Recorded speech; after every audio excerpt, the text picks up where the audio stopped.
Hello, DeMatha Nation. Welcome to today's DeMatha Zoom Hour with special guest DeMatha Legend Joe Carroll. My name is Connor Glowacki, current staff member here at DeMatha, and I'm joined today by fellow staff member Ben Fleri, class of 2011, Principal Dr. Dan McMahon, class of 76, and current editor-in-chief for the Athletic D.C, David Aldridge, class of 1983.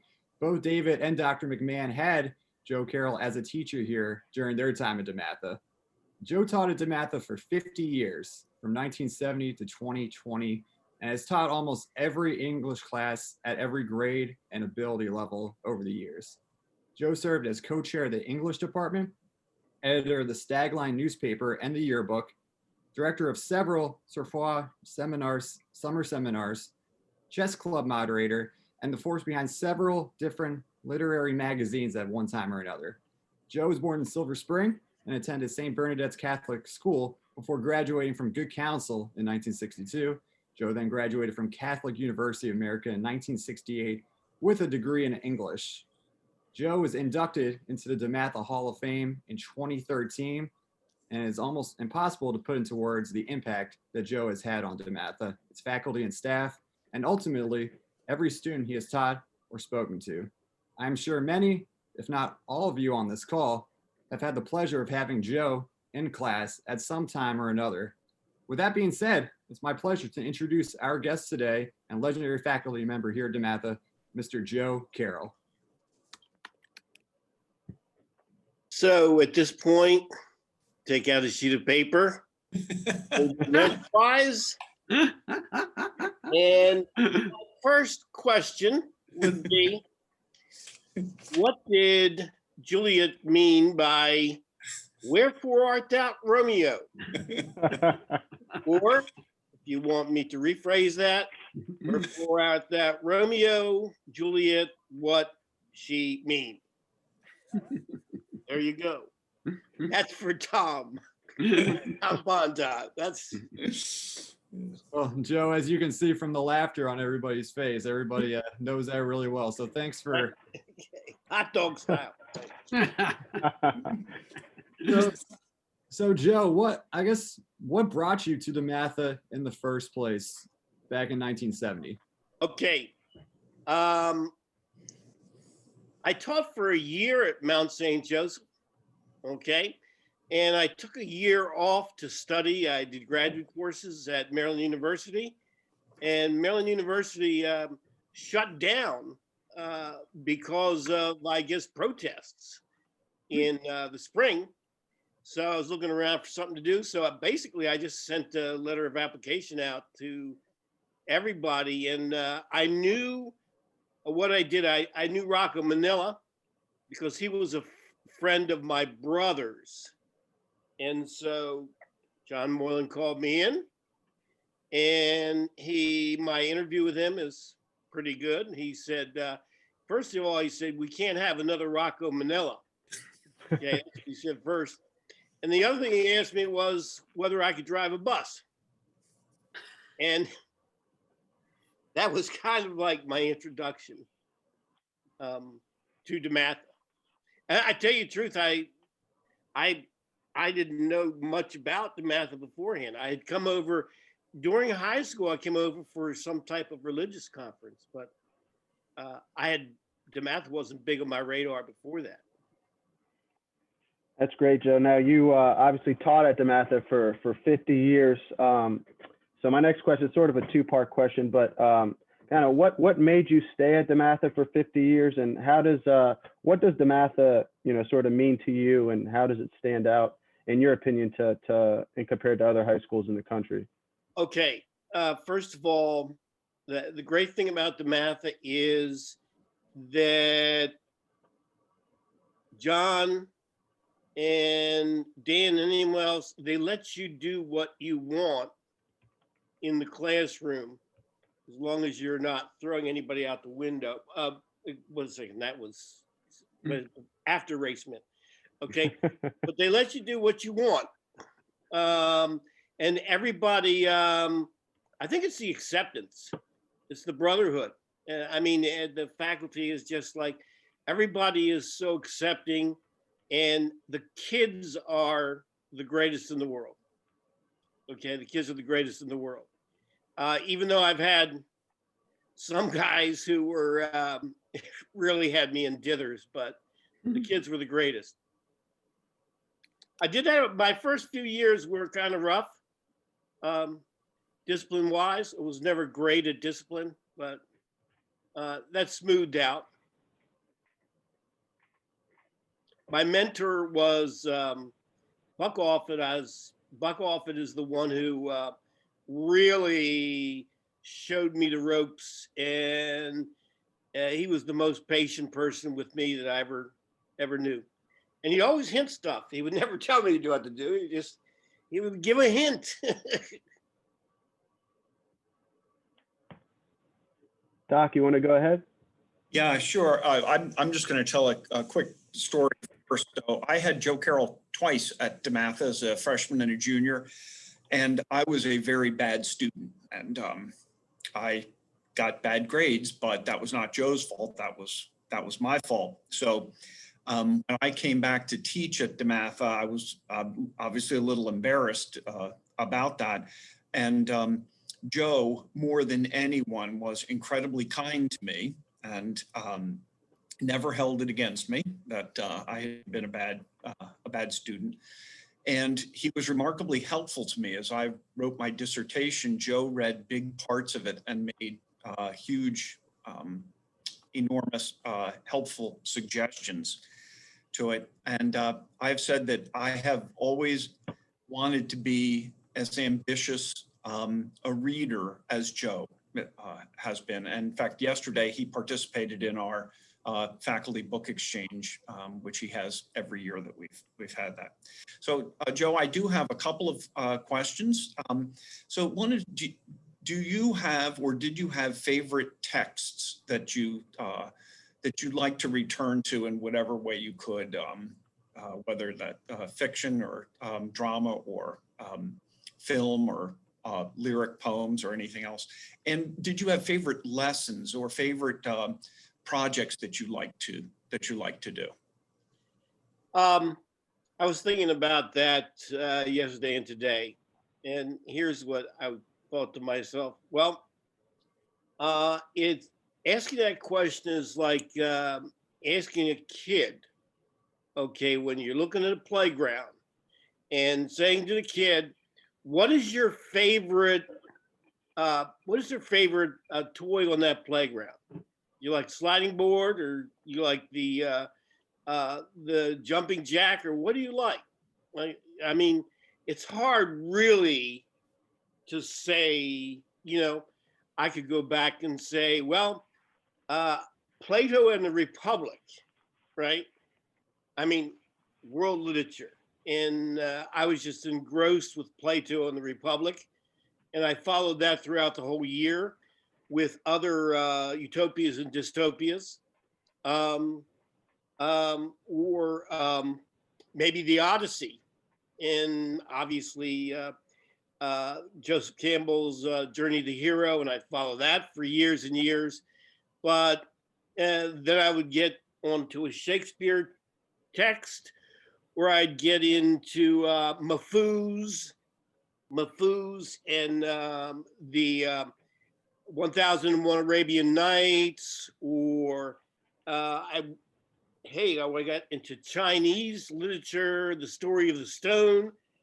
So I was all over the place, to tell you the truth.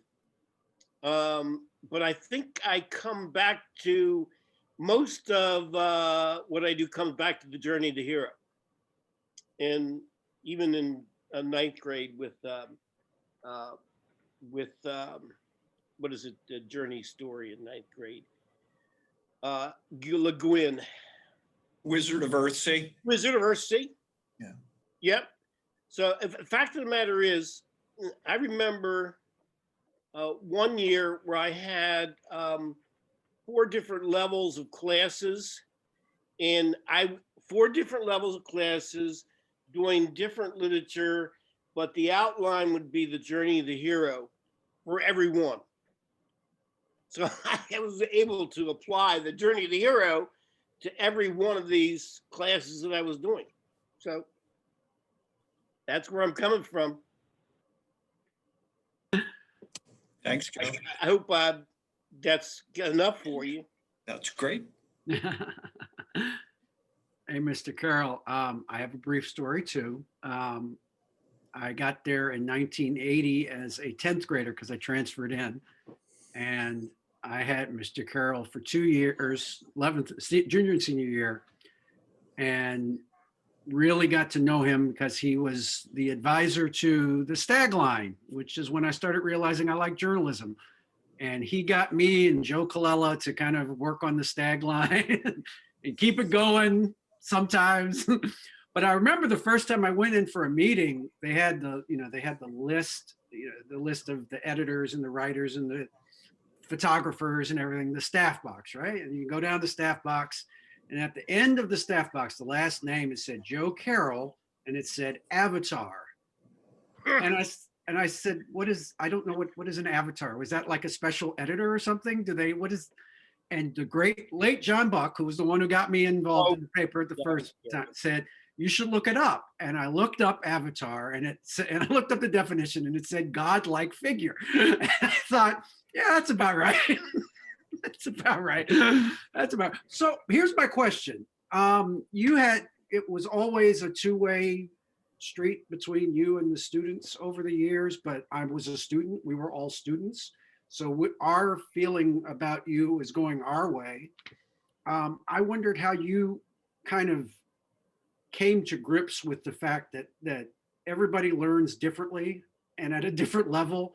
And some people may get it completely, and some people may get it just a little bit, and some people may not get it at all. And you have to kind of make your peace with that. I wonder, as a teacher, how you came to grips with that.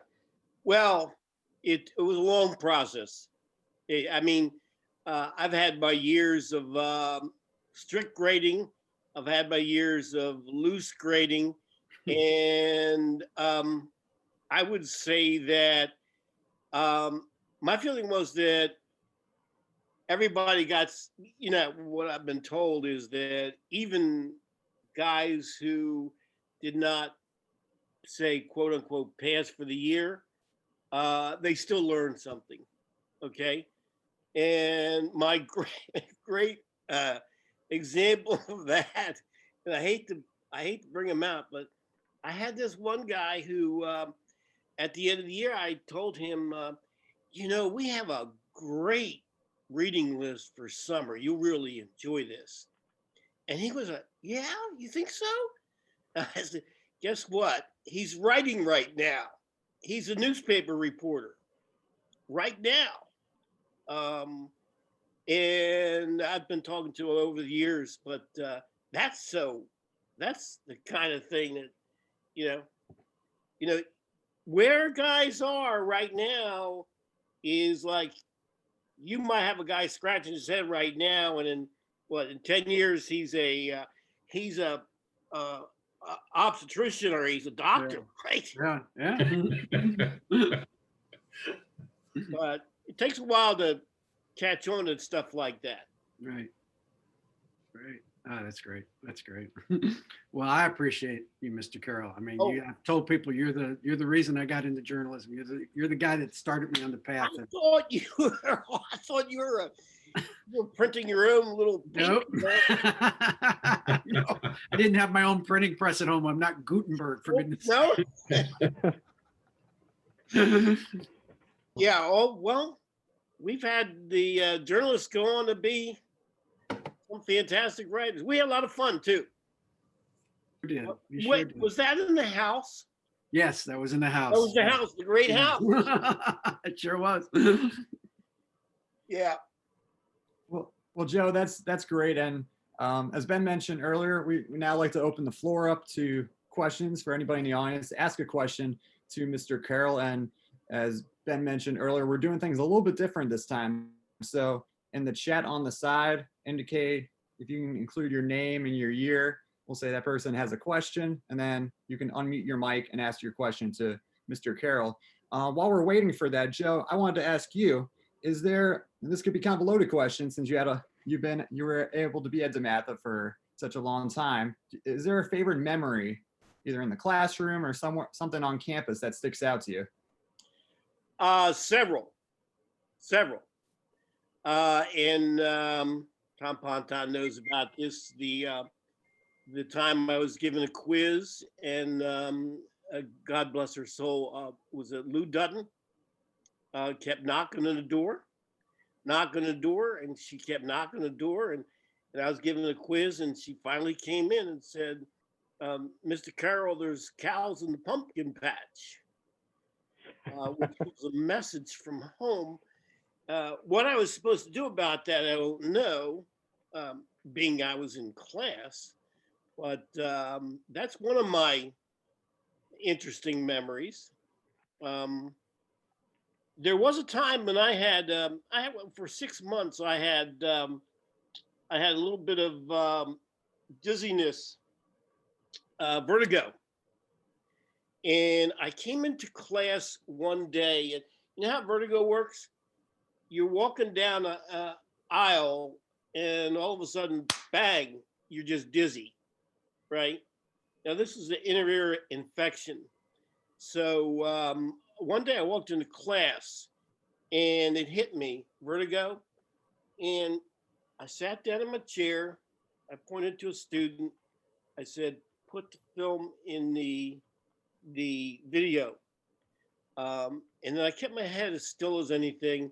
And we held a whole class, and nobody really realized that I had vertigo. There's a weird thing. Well, looks like we got a question here from Michael Coleman. So Mike, if you can unmute your mic, and then you can ask your question to Joe Carroll. Yeah, thanks. Hi, Joe. Michael Coleman, class of '88. So I saw in the chat how you helped get the stag line restarted in the '70s. In '87, '88, something I learned from you, Joe, was going into my senior year, I wanted to take a creative writing class, and there wasn't one. So junior year, I asked you about that, and you said, "Let's make it happen." And there was a writing class. Then right when that started, I asked, "I think it would be cool if we had a literary magazine." And you're like, let's do it. Let's make it happen. I learned from you, ask, ask if you can make something happen. And there's no reason not to ask. The worst thing that happens is no. And the best is you get something to hold on to for a lifetime. And I really appreciate that. My question for you is, I know you do a lot of reading. Do you do a lot of writing and you ever publish? I've done writing in my head, and I have not published.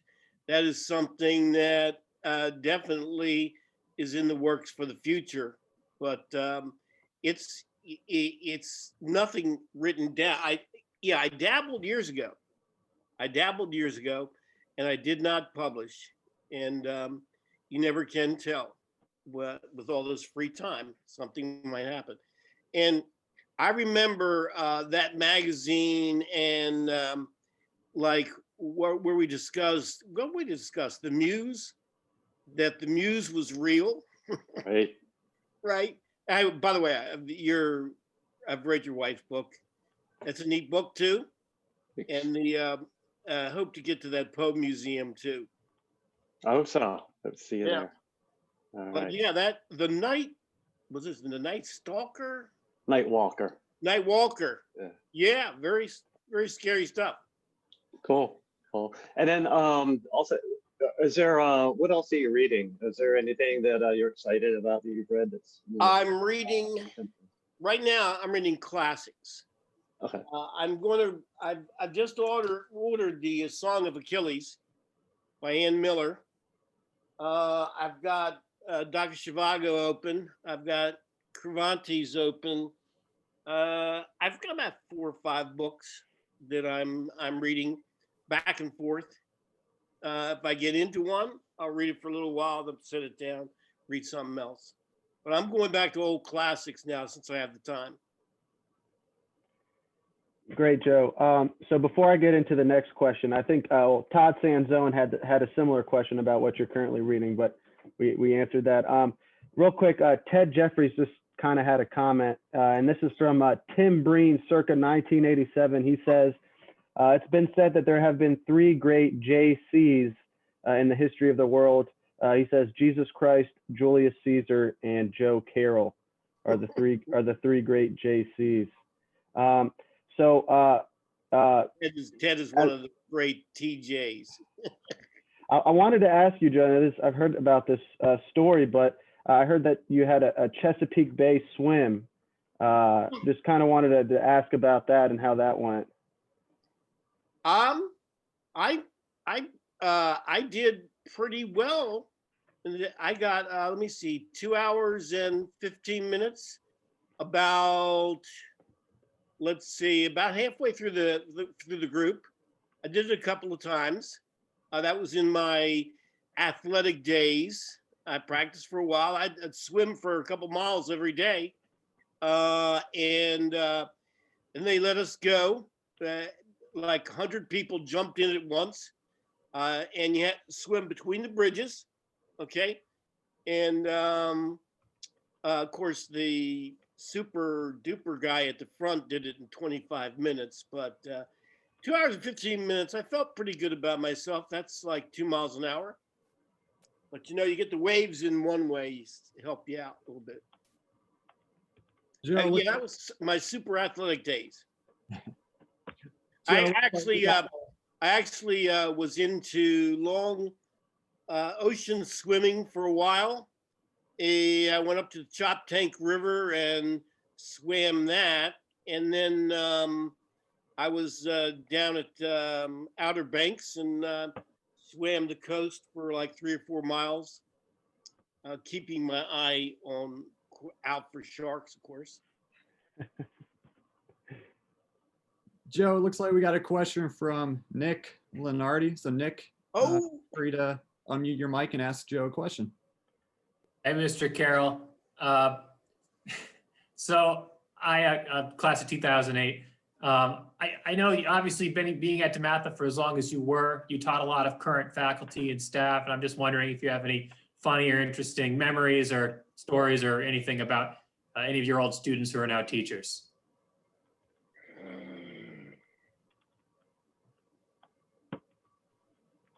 Let me think. They're all good memories. All good memories. Mike Tomey was always a hit for me, right? He has some good memories. Because he came up to me one day and said, I think I want to be a teacher. And I said, are you sure about that? But then he turned out being really a great teacher. So, yeah, they've all gone on to do great stuff. You know, Dan McMahon has given me more info and reads and hints than just about any student I have ever had. And I read, Joe Raymond. Joe Raymond. Okay, let me mention Joe Raymond. Because we get together in the faculty lounge, we used to, right? And this is years after I've him. And we always talk about how he never got more than a B+ on his compositions. And he always wondered if maybe somewhere at home I had some old compositions of him and maybe I could he was in honors, right? But he was saying, maybe I just looked at the name Joe Raymond and wrote down B, right? Rather than read it. But we have a running joke about that. Is that enough? Thanks, Mr. Carroll. Yeah, no, that's great. Good to see you. You look good.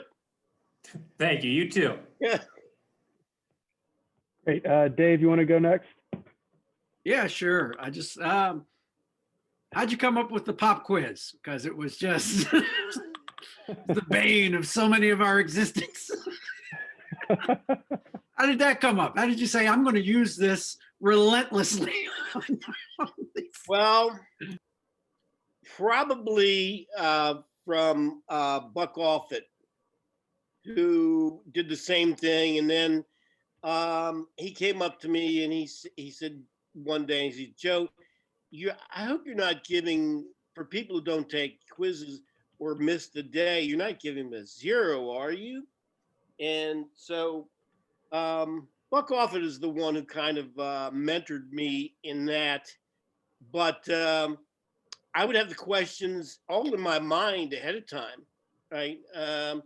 So I mean, I had it down ahead of time, the pop quiz. I think in gradually, in terms of correcting the idea of students asking questions afterwards, should it be a "the" here or an "a" here, or was this correct or is that correct? That kind of drove me nuts after a while. But always a bonus question, you know? Yep, that's right. That's There you right. go. Absolutely. Thanks, Joe. Dr. McMahon. So, Joe, can you talk a little bit about some of the people who you worked with? You've mentioned Buck, and I mean, for many of us here, he was transcendently great, right? Yeah. He was, but you worked with lots of really interesting and good teachers. Can you tell us a couple of stories about people that either you intersected with in the faculty lounge, or you got a chance to watch them a little bit? And Well, I'll couple tell of you your what. colleagues. I'll tell you what.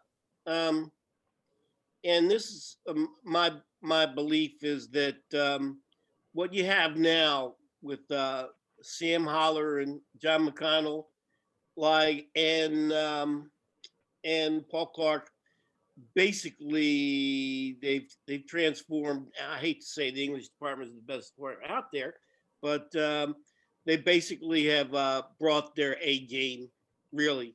Okay, and Brendan Shea, who introduced the house system. No one gives them credit for introducing the house system, but that was back in 10th grade, right? Yeah. Every teacher who walked in who was part of my class, and Rich Macheski, Mary Yerish, Pat Karen, I mean, all of them. It's just like they raised the bar. They raised the bar. And when I was a youngster teacher, I was used to be amazed at how Buck would always wander over into Morgan's homeroom in the morning, and they would have a little conversation, which was kind of like above all the freshmen's head, sort of like.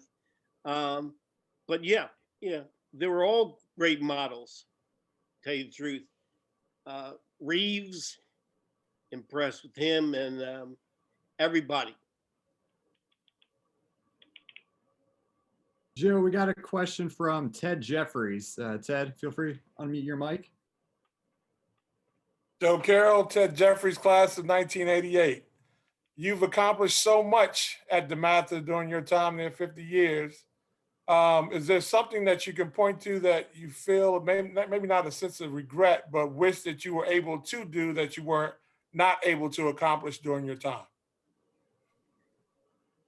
Live longer. Yeah, Dad. This retirement thing is strange. It's like, DeMatha is such a big part of my existence, right? Walking away from it, I feel like, whoa, there's I'm magnetized, I'm cemented back there. Okay. Nope. is there something that I didn't accomplish? Well, probably a lot of things I didn't accomplish. But being there was great. And having fantastic kids as students. Thank you, Joe. Next question from John Kitchens. John, if you want to unmute your mic, John Kitchens. Yes, thank you. Good afternoon, Stags and Mr. Carroll. John Kitchens, the hallowed class of 1978. I just have a general question. Let me give you a cream puff one, Joe. How has the school evolved in 50 years of your time there in terms of student body, growth, evolution? 50 years is a lifetime. The last time I spoke with you, you had explained that the students were more digital as compared to the 70s. So just from a historical perspective, standing back like Father Time, give us a view of what has looked like over 50 years from day one to the day that you retired. Thank you. Well, yeah, I think it's a matter of teenagers will always be teenagers 50 years ago and today. Okay, so there'll always be teenagers. The books may change, the digital stuff may change, but what they are, what a teenager is, and what a student is in class is kind of always the same. I mean, the person doesn't change, but if you want, the technique changes. That's what I think. I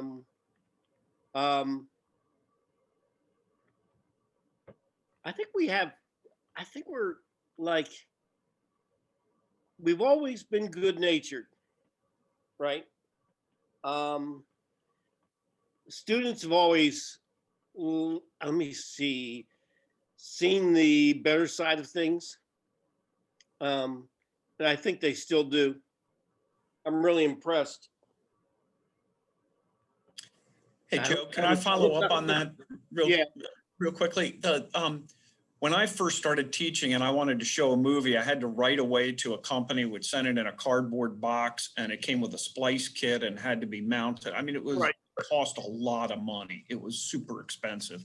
It's like $150 to rent a movie, and I'd try and work with other people in the department so we could all show it on one day and then mail it back. I mean, it was a colossal pain, but you were one of the first people to really adopt digital texts. Like when you would work with Frankenstein, you'd also show lots of things. Can you talk a little bit about, I mean, I think one of the things I admire is the way you kept thinking about what counts as a text. I mean, what does this mean? Can you talk a little bit about sort of the notion of that, including taking kids to plays? Yeah, in the early days, I would go over to Prince George's County Library and borrow their movies, and we had the 16 millimeter projectors, and then I would do the 16 millimeter projector along with something that we were doing in class.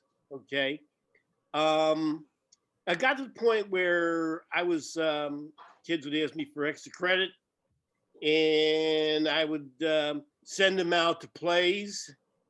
And then we did a number of Shakespeare plays, and that was a lot of fun too. But I know one kid said, he sent me out to a play, and I looked at the neighborhood and said, what's he doing? What am I doing in this neighborhood? Right. But let me see. Tom Ponton always brings up that when we were doing Dylan Thomas's Beggar in the Park or something like that, that I would bring in Aqualung and play Aqualung for him. And I think Buck was doing the same thing with his Knights in White Satin. Joe, we got a question here from Todd Sanzone. Todd, you want to unmute your mic and ask Joe your question? Thanks, Connor. Mr. C, it's good to see you, sir. Hey, good to see you. Thank you. How's your Yes, water I doing? had a question leading into modern reading, and somebody kind of hit on that already. I just want to say, firstly, that you know, I said to my wife recently in a different context, and something we were talking about, that it just came to mind that if I have to look back at teachers I've had in my lifetime, all my favorites have been English teachers. I don't know if that says more about me than about them, but it's true. Whatever, maybe it says something about everybody involved. But you are tops among among the others, and Doc McMahon is on that list as well. So thank you both. And there's really three people that I could really point to in my life that have built a love for books and reading in me, and that is my mom first, and then the two of you. So thank you for that. My question is, being that, again, you're one of my favorite teachers and have been forever, I wonder if, you could speak to, your experience as a student and what it meant to you to have an educator in the room that influenced you, and how they influenced you to become the great teacher that you did. That's a great question. And I can point to one or two teachers as I was growing up that really inspired me. And the one that really turned me in terms of literature, his name was Brother Leonard, and he was junior college. And he's like, yeah, he smoked like a chimney, but he was so passionate about the work that I just went for it. But English, all reading, I've been reading since I was a wee little kid, so it's it came second nature to me. And I'm glad you. I mean, nothing I like better than exploring a new text. And during the years that I would teach, you couldn't do 100, like 10 new books in one year. But every year you could do one new book, right? Or a new author, and then gradually work that into your whole system. So I had fun with it. Thanks, Joe. Thanks, Todd, for your question. Joe, I have a question from Michael Coleman. Michael, if you want to unmute your mic. Yeah, so I wanted to know what was your favorite class to teach, or maybe if there was like a specialty class you taught that you loved, or any kind of unusual class. Yeah, my major was British literature. Okay, so that was really where I lean, and also the romantic poets, right? And Buck helped me out with that too. But I would go British literature, whether it was honors or regular or 33, was a favorite of mine. And then someone introduced me into world literature, and they gave me a high speed class. And then I would, start with the Odyssey and the Plato's Republic, go in that direction. But originally it was British Britlit, okay? But they moved me up gradually because I began teaching ninth grade, and then a student came up to me and said, "Mr. Carroll, we're in 11th grade now, and your ninth grade was a lot harder, so I think you ought to be teaching 11th grade." So that's kind of the time that I switched up into 11th grade. No, this has been great. We're gonna follow this with one last question here, and it's a question for you. What you mentioned, all the teachers and students that left an impact on you. So I guess if you could pick one thing, what was the one thing that kept you at DeMatha for 50 years? the people. I mean, the Trinitarians. I think the Trinitarians really been forgiven me my sins more than once. Really, the Trinitarians. I got to give them credit, you know.